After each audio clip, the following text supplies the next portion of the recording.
picture, konting life update lang. So, ngayong araw nga ay pag-isipan namin pumunta rito sa may Saranay. Kaya kami pumunta sa may Master Baka since dito talaga kami palaging kumakain mga sis, papupunta kami dito sa Saranay. Ano naman mga te, napakasarap ng boodle fight nila dito mga te. Tapos dito nga mga te ay umorder na nga pala kami ng aming kakainin. Sakto nga mga te, 8 PM na neto talagang dinner time na. So, dito na lang talaga kami nag-dinner. Okay. So, habang nag-aantay nga pala kami ng order, bumaba nga muna pala ako at nag-check muna ako dito sa labas kung ano ba ang mga meron.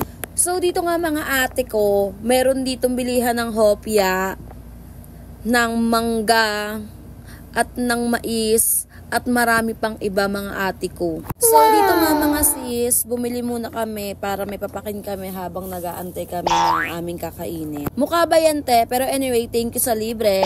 Dito nga mga te, tuwan-tuwa talaga ako sa reaksyon ni Bebang. Habang bata pa nakakatuwa, pero pag lumaki na, sarap ng bugbugan. Charis! So, ayan nga, dumating na ang aming foods, lantakan na mga sis.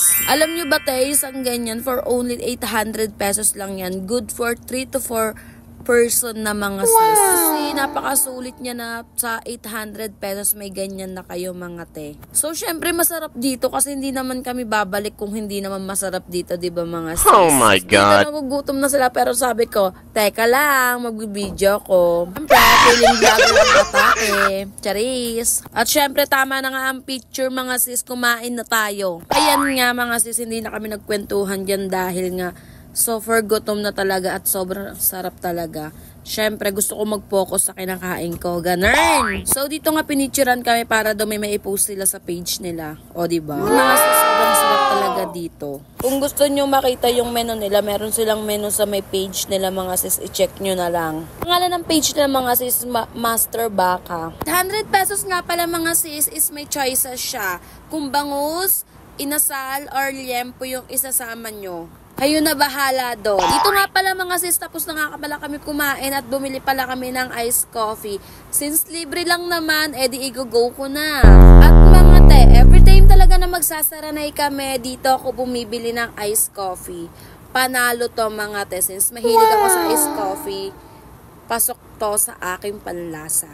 Tapos ang pogi pa ni kuya dyan. Charis, hindi lalande. Tapos na nga, bye kuya, thank you po. Tapos dito mga sis, ay bumili pa nga kami ng mangga. At dito my sa tapat God. ng pinarkingan namin, merong billiard. So naglaro muna sila saglit.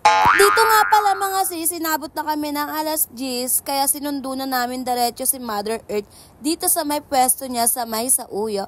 Perfect! Ito nga, inantay nga lang namin si Mother Earth dyan dahil nga may humabol pang order. So, nyo matikman ng aming chicken, try nyo na. Meron kami sa Paysite Bagsak.